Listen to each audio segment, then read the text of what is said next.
सामान की जब्त होगा, दुकान दोबारा अभी ये गारंटी दे रहा है कि बाहर नहीं आएगा। मैं यहाँ से चला जाऊँगा, इससे दोबारा सामान बाहर रखना है। अगर दोबारा सामान बाहर आया तो कच्चा भी होगा, दुकान भी सील होगी। वो तो अभी गारंटी दे रहे हो कि सामान बाहर नहीं आएगा।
कल मुझे लगी यहाँ पे नजर से, आप निकालें, अभी मेरे सामने देखें, दिखाएं आप। ये किसकी, ये भी आपकी दुकान बनाई है?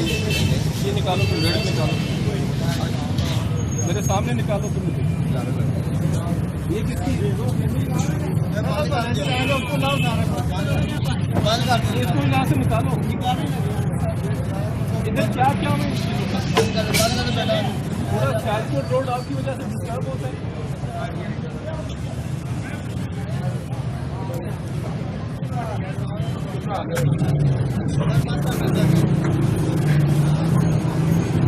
चलो एक जगह थोड़ी खड़े रहते, तुम्हारा सामान पड़ा है,